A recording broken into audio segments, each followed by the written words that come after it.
Bonjour à tous, j'espère que vous allez bien. Bienvenue dans cette nouvelle vidéo. Elvis qui est avec nous, dont le parcours est vraiment à la fois impressionnant, mais aussi inspirant. L'idée de cette série d'interviews, c'est de vous présenter des gens comme vous, motivés, persévérants, travailleurs et qui ont bien sûr accompli des succès dans le trading. Alors salut Elvis. Alors tu n'es pas Tommy Shelby, hein, ça n'a rien à voir, on est d'accord. On t'a déjà dit que tu ressemblais un petit peu à Tommy Shelby? Bonjour Romain, bonjour tout le monde. Oui, on m'a déjà dit on m'a déjà fait cette remarque plusieurs fois. Oui. Bon, alors est-ce que tu peux rapidement te présenter qui tu es, où tu habites, quel âge, depuis combien de temps tu fais du trading, Elvis? Alors, je m'appelle Elvis Juanico, j'ai actuellement 30 ans, j'habite au Luxembourg et j'ai commencé le trading depuis 2 ans. Alors, avant de commencer le trading, j'ai eu un parcours durant 11 ans au sein de l'armée française. Qu'est-ce qui t'a poussé à te lancer dans le trading il y a 2 ans? Qu'est-ce qui a fait que tu t'es mis là-dedans? L'armée, c'était plus très compatible pour avoir une vie familiale. Donc, j'ai choisi donc de choisir une reconversion. Le trading étant une activité mathématique et étant une personne qui est très analytique, c'est quelque chose qui m'a plu tout de suite. Comment tu as découvert d'ailleurs le trading, Elvis? Alors, j'ai découvert le trading grâce à un petit jeune que j'ai formé en 2020 qui m'a parlé de toi. Et donc, je t'ai suivi durant 1 an et demi avant de rejoindre l'école. Aujourd'hui, tu es membre qui compte parmi l'école, puisque régulièrement tu interviens en vocal parce que ton parcours est inspirant pour tous les membres. Tu es aussi dans la Team Pro Livestream pour réexpliquer très brièvement ce que c'est la Team Pro. C'est une dizaine, une douzaine de membres de l'école qu'on a sélectionnés par leur profil, que l'on finance indirectement, puisque nous leur payons leur challenge sur les différentes propres firmes, de façon à leur permettre d'avoir plus de capital et surtout de se lever le poids financier du coup de passage de challenge. Est-ce qu'on peut avoir des chiffres avant ton parcours aujourd'hui? Est-ce que tu peux nous dire à combien tu es financé et à combien tu es en challenge, tout confondu? Actuellement, je suis financé à 800 000 dollars et tout confondu, en challenge et 1 300 000 dollars. Donc ça commence à faire beaucoup d'argent. On le sait, tu as déjà fait des retraits dans ton parcours. Hein, c'est bien d'être financé, mais le but, c'est quand même de faire des retraits. Est-ce que tu peux nous en dire un peu plus sur voilà, ton évolution? Je sais qu'il y a eu des très beaux succès. Il y a eu aussi un échec derrière. Tu as su, malgré un genou par terre, te relever. Est-ce que tu peux nous en parler, s'il te plaît? Alors, j'ai commencé à passer mes premiers challenges donc en juillet de l'année dernière après la promotion de Top Step.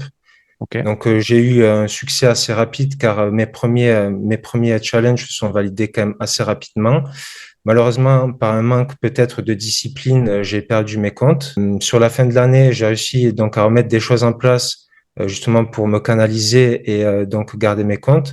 Donc sur la fin de l'année, j'ai réussi donc à être financé sur 450 000 dollars et à effectuer mes premiers retraits.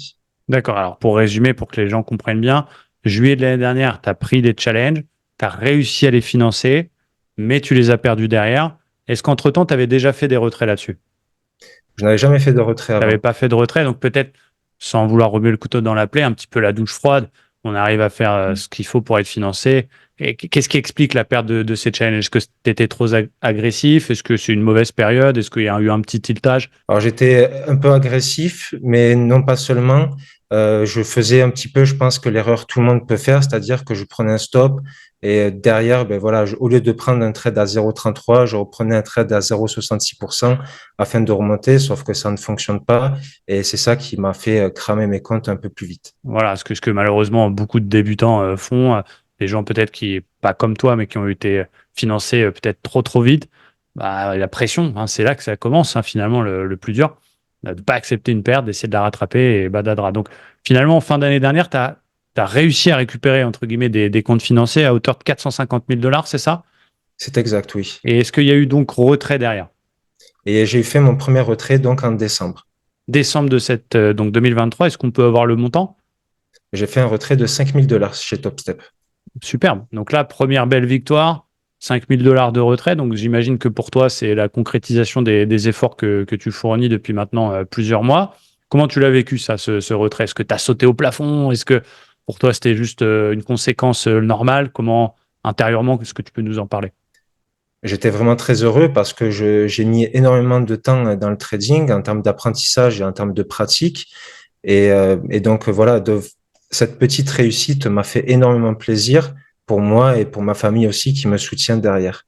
Ok, ouais, c'était pour eux c'était concret, quoi. C'était pas juste peut-être un jour je vais gagner de l'argent, c'était concret. Alors, tu n'es pas obligé de répondre, mais est-ce que ce retrait a couvert le coût des challenges ou est-ce que du coup, tu étais encore un peu perdant financièrement? Alors non, ça m'a complètement remboursé donc mon investissement initial dans l'école et ainsi que les challenges que j'avais pu passer. Alors derrière, en janvier, février, mars, donc très très bonne période pour moi. J'ai effectué des beaux retraits. En mars, donc une période un peu moins évidente où j'ai perdu mes comptes financés. Pour la précision, donc j'étais financé à 3 comptes Top Step Live. Donc c'était quand même quelque chose d'assez gratifiant pour moi. De rare, les comptes live, je fais une petite précision, désolé de te couper, c'est le diplôme jaune que vous pouvez voir parfois. C'est un compte financier qui a accumulé suffisamment de jours verts pour passer live. C'est un trading qui est suffisamment propre pour que TopStep vous mette à disposition un vrai compte à votre nom. Donc, il y a vraiment une très faible partie des gens financés TopStep qui arrivent à un compte live. Toi, tu en avais trois. Quand tu dis très bonne période, j'aime bien donner des chiffres concrets. Il n'y a pas de honte de parler d'argent sur notre chaîne, Elvis. Cette période, début d'année, janvier-février, qu'est-ce que tu as gagné sur tes comptes? 25 000 dollars. 25 000 $. Donc, c'est quand même une très, très belle somme. Et puis derrière, malheur, mauvaise passe, rebolote, genou à terre, entre guillemets, tu perds ses comptes. Alors, comment tu t'es senti à ce moment-là? À ce moment-là, j'ai vu un petit peu tout mon monde qui s'effondrait, entre guillemets, sauf que j'ai gardé la tête froide et je me suis tout de suite remis en question et j'ai mis en place des choses justement afin d'éviter que ces choses-là ne se reproduisent à l'avenir. Parce que comment on peut expliquer le fait que toi, tu aies perdu ces comptes financiers alors que c'est quasiment les mêmes trades que moi. J'ai réussi, moi, en serrant les fesses, à les garder. Est-ce que tu as été plus agressif? Est-ce que tu as tilté un moment? Non, j'ai juste été plus agressif et j'ai pris 15 stops d'affilée. Bah, après, c'était pas si dramatique que ça. Tu venais de retirer 25. Juste avant, tu retirais 5. Faut aussi parler des choses. Et moi, je le dis souvent sur la chaîne que faut pas rêver. Quelqu'un qui garde son compte financier toute la vie, je pense que ça n'existe pas. Avec les drawdowns qui sont quand même relativement serrés. Finalement, bah, c'est des cycles où on va faire des bonnes phases, on va faire des moins bonnes phases. Ce qui est bien, et c'est pour ça que je voulais te faire intervenir sur la chaîne, c'est bon, on voit que tu contrôles beaucoup tes émotions, mais au-delà de ça, bah, tu as tout de suite remonté sur le cheval, comme on dit, ou sur le vélo, et puis tu t'es tout de suite remis en selle et tu as repassé derrière des comptes pour aujourd'hui être de nouveau financé à combien tu nous as dit 800 000 $? À 800 000 dollars, dont 300 000 au sein de la Team Pro. Donc ça veut dire 500 000 perso, 300 000 pour la Team Pro. Donc finalement, on comprend que c'est presque normal en fait ce que tu vis. Il y a les gens qui passent les comptes en gants blancs et qui font que des financés, cramés tous les jours. C'est pas notre stratégie. On a quand même une vision plus long terme, mais ça n'empêche pas qu'on peut faire une mauvaise passe. Mais il faut savoir remonter. Alors, tu as quand même fait des très beaux retraits, 30 000 $. C'est quand même beau. Je sais pas combien tu gagnais avant en tant que militaire, mais sur une petite période, comment tu profites de ces retraits? Est-ce que du coup, tu t'es fait plaisir? Tu as fait des cadeaux à toute la famille? Est-ce qu'au contraire, tu mets des choses en place pour... explique-nous un peu ce que tu fais avec cet argent. Alors, moi, j'ai ouvert une structure en tant qu'auto-entrepreneur en prestation de service. Mon premier retrait, pour être tout à fait transparent, voilà, j'ai fait plaisir à la famille. C'était décembre, donc voilà, j'ai fait plaisir à tout le monde. Et donc, donc sur les retraits suivants que j'ai fait, je gère ça comme mon entreprise, c'est-à-dire que, par exemple, là, j'ai fait un retrait de 30 000 dollars et je gère ça, c'est-à-dire que je me verse un petit salaire tous les mois, justement, afin de ne pas être pris au court si je ne fais pas de retrait pendant un Ça mois veut ou dire deux ou que c'est plusieurs. comme du chiffre d'affaires d'une société qui va dans le compte dédié de l'activité. Même s'il y a 30 000 dessus, tu as décidé de te verser 3 000 de salaire. Bah, tu as de l'avance pour les prochains mois si jamais tu as une mauvaise phase. C'est, c'est chapeau, c'est très très bien. Bon, après, voilà, tu aurais pu te faire aussi plaisir à t'acheter une Rolex. Mais je pense que on a bien compris que tu avais une vision beaucoup plus long terme que ça. Euh, Qu'est-ce que tu penses des propres firmes? Est-ce que pour toi c'est génial? Est-ce que pour toi ça te met du stress, ça te bride? Est-ce que tu peux nous donner ton avis là-dessus? Alors, les propres firmes, pour moi, c'est un excellent levier lorsque c'est bien compris. C'est-à-dire que ces sociétés nous mettent quand même à disposition du capital que je n'aurais pas pu avoir tout seul. Je pense que très honnêtement, s'il n'y avait pas eu les propres firmes, je ne pense pas que j'aurais pu enfin, je n'aurais pas pu faire du trading une affaire profitable car je n'avais pas le capital pour pouvoir trader sur les marchés et faire des retraits qui me permettent de vivre derrière. Donc, c'est vraiment quelque chose de très bien. À prendre avec des précautions aussi, car ça peut être quelque chose de dramatique pour une personne qui ne va pas gérer ça et qui va dépenser beaucoup d'argent et qui peut perdre beaucoup plus d'argent en fait que s'il avait mis de l'argent chez un broker. Voilà, bah après, c'est une question d'objectif, c'est une question d'espoir aussi. Il y a malheureusement beaucoup de personnes qui, financièrement, vont dans le trading dans l'espoir de devenir riches, qui espèrent en vivre dès le départ, qui voilà, n'ont plus de notion voilà, de compétences et qui achètent des challenges toutes les semaines, qui finalement ont une facture de challenge qui est ultra importante.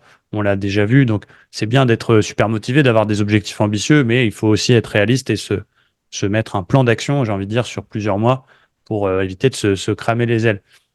C'est fort. Quel a été chez toi comment tu as fait pour te remettre de ce mini-échec? Après, moi aussi, un jour, ça arrivera. Hein. C'est sûr que voilà, j'ai une mauvaise phase et que je perds les top steps que j'ai actuellement. Je le vivrai pas comme un gros échec, mais qu'est-ce que tu as été chercher au fond de toi pour dire faut que je recommence, faut que j'y retourne au combat? Qu'est-ce que tu peux nous donner un brin de ta motivation?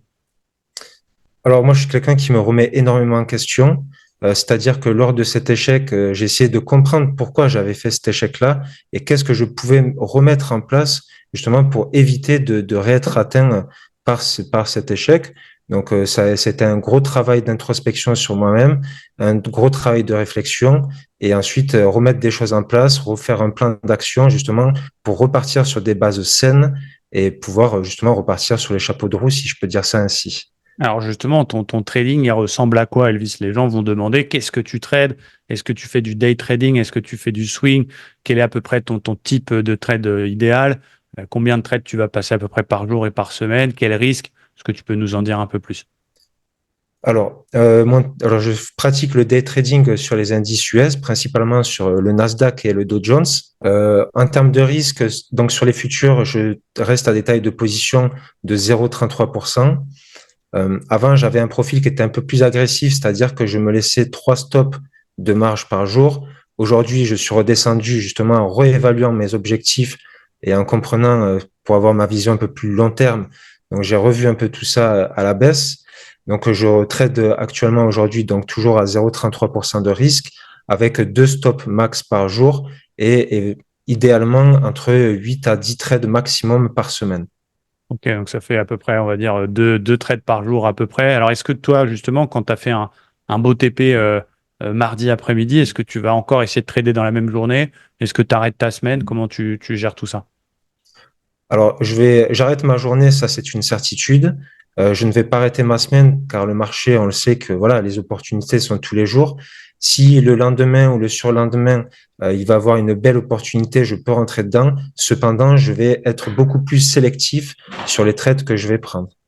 Bon, moi j'aime beaucoup ton profil parce que tu es un peu à l'opposé des traders qu'on peut voir sur les réseaux sociaux, les traders particuliers qui voilà, montrent beaucoup de choses, sont très à fond comme ça, et puis finalement, voilà, c'est pas toujours ce qui correspond à la réalité. Toi, au contraire, tu es très calme, on voit, tu es, tout doux. Quelle proportion tu alors, euh, comment tu considères la psychologie par rapport au trading? Est-ce que pour toi, le trading, c'est beaucoup de technique, un petit peu de mindset? Est-ce que c'est au contraire la discipline principalement? Si on devait loger à peu près en pourcentage, combien tu gérerais ça?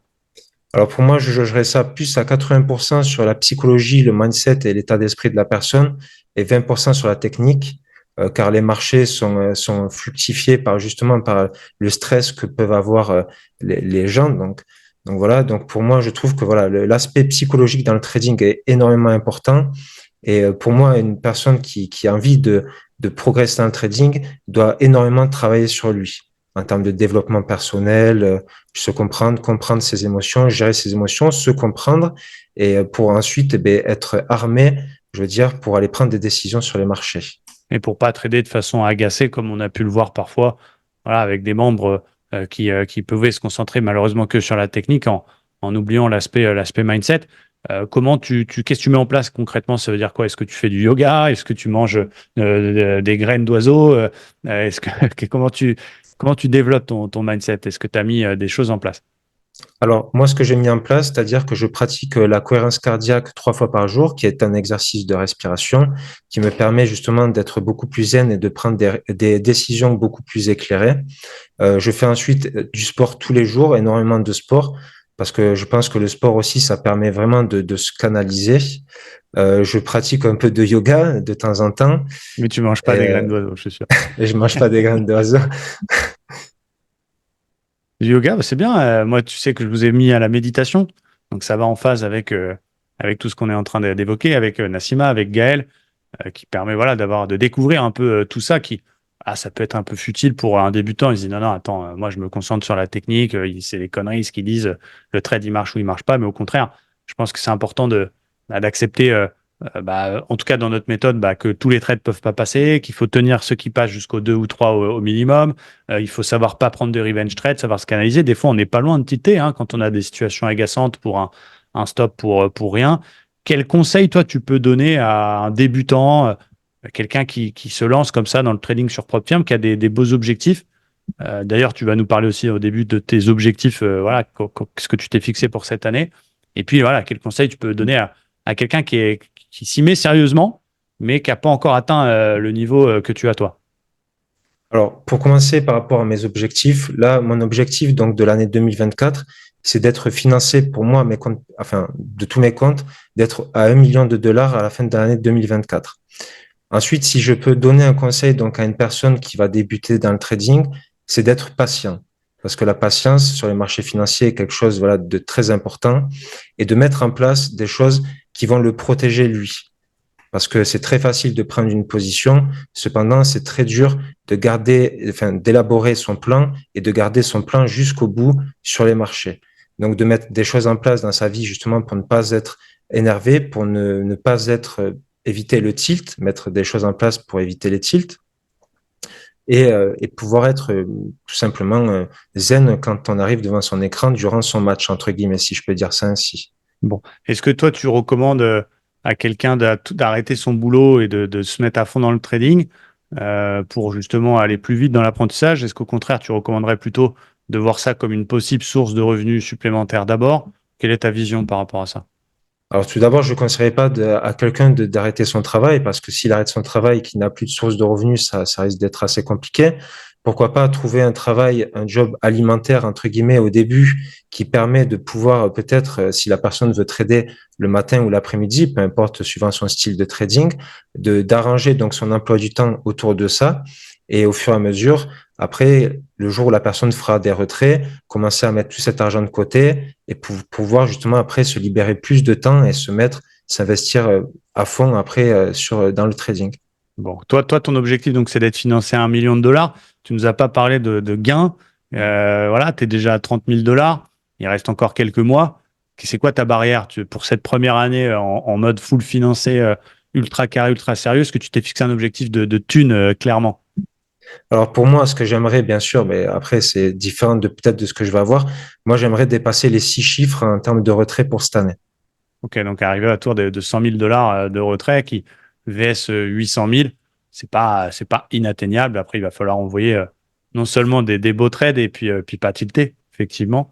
On verra si le marché nous donne raison. Mais déjà, c'est très bien. Tu sais que tu fais partie des 1% de personnes sur les propres firmes qui ont fait plusieurs retraits, qui sont encore financés, qui ont su se relever. Et moi, je voulais te partager, entre guillemets, si je peux me permettre, sur la chaîne, parce que ton parcours, il est génial. Et je pense qu'il y a beaucoup de personnes qui vont se reconnaître qui ont des beaux objectifs comme toi, mais qui voilà, sont peut-être un peu impatients dans leur réalisation, voilà, on l'a tous fait, on a tous cramé des comptes, on a tous fait un peu des bêtises, vont voilà, être tellement colère, vont abandonner ou vont essayer de récupérer vite leur financé en faisant des all-in, et puis voilà, on rentre dans une spirale un peu compliquée.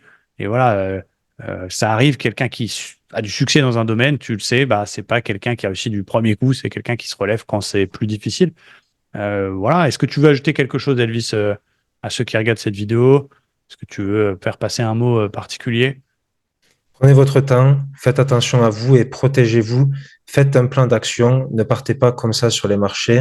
Il faut avoir un plan bien défini, comme dans la vie, comme dans toute entreprise. Une personne qui va créer une entreprise, elle va faire un business plan. Et bien là, c'est exactement pareil dans votre trading. Prenez votre temps. Fixez-vous des objectifs petit à petit et puis ça va venir. Bon, eh ben, écoute, c'est super. On va bientôt proposer aux membres de l'école des coachings individuels avec les différents membres de la Team Pro. Toi, tu nous as dit que c'était quelque chose qui t'intéressait de pouvoir accompagner en one-one les membres qui le désirent de l'école, pouvoir voilà, les accompagner. et les faire évoluer. C'est quelque chose que, voilà, dans un avenir moyen terme, est-ce que tu te vois développer ça? Est-ce qu'au contraire, tu préfères rester un petit peu dans ton coin? Comment tu te vois dans 4-5 ans?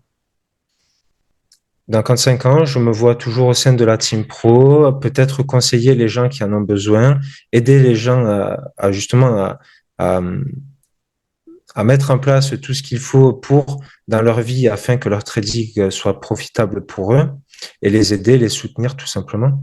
Bon, eh ben, écoute, c'est super. Là, je crois que tu viens de faire un beau retrait sur FTMO, là, il y a quelques jours, que j'ai partagé sur les réseaux, un peu plus de 6 000 $, c'est ça? C'est ça, oui. 6 000 $, oui. Ça, pareil, ça va dans le compte société, puis tu te sers ça de matelas, finalement, pour les mois peut-être qui viennent, qui peuvent être potentiellement plus durs, ou est-ce que tu t'es fait un petit plaisir? Non, là, c'est vraiment tout sur ces maths-là, justement pour prévoir les mois futurs. Carré, mon Elvis. Eh ben, c'est bien. Moi, je suis fier de toi. Je suis fier de t'avoir avec nous et dans l'école et dans la team pro. Tu es un profil voilà, génial, très calme, très discipliné, bon mindset. Donc, voilà. En plus, tu es beau gosse. Donc, c'est la petite cerise sur le gâteau. Donc, je suis content. Merci pour ton temps. J'espère que cette vidéo elle motivera les membres de l'école, mais aussi bah, le public qui nous suit sur la chaîne YouTube. Et puis, on va suivre de près tes aventures. J'espère te garder avec nous dans la team pro le plus longtemps possible et aller chercher ce million financé aussi team pro pour derrière faire du très beau. Et voilà, rêvons plus grand comme le PSG, la Team Pro, j'aimerais la développer encore, pouvoir avoir plus de membres, pouvoir avoir des personnes comme toi qui encadrent les autres membres, des managers, des choses. Il y a, je pense, vraiment un énorme business à faire là-dessus, en tout cas à développer pour qu'on puisse être tous ensemble. Peut-être demain avoir une salle de marché quelque part dans le monde, ce serait génial. Ben, merci en tout cas, Romain. Merci pour tout ce que tu mets en place pour nous, surtout. Et merci d'être là pour nous au quotidien parce que c'est vraiment important. Et je pense que sans toi, je n'en serais pas là où j'en suis aujourd'hui. Bon, bah, merci, ça me touche beaucoup. Je suis toujours un peu sensible quand on me dit que c'est bien, sans moi, mais sans toi non plus. C'est une équipe, une bonne école. On voit évidemment à la qualité des enseignants, mais aussi à la qualité des élèves. C'est un travail d'équipe. C'est toi qui cliques, c'est toi qui as pris la décision d'écouter ce que je disais. Donc voilà, tu y es beaucoup plus pour quelque chose que moi. Et voilà, allons de l'avant. Merci en tout cas, mon Elvis. Et puis, c'est quand que tu reprends le tournage de Peaky Blinders? Est-ce que tu as une date à nous Ah, je suis communiquer? désolé, je ne peux pas communiquer ce type d'informations confidentielles. Les secrets. Bon, ok, on comprendra. Ah, merci à tous ces amis. J'espère que vous avez kiffé cette interview d'Elvis. On aura les autres membres de la Team Pro qui viendront dans la foulée. Et puis, bah, je vous souhaite une très belle journée et je vous dis à bientôt sur la chaîne. Ciao!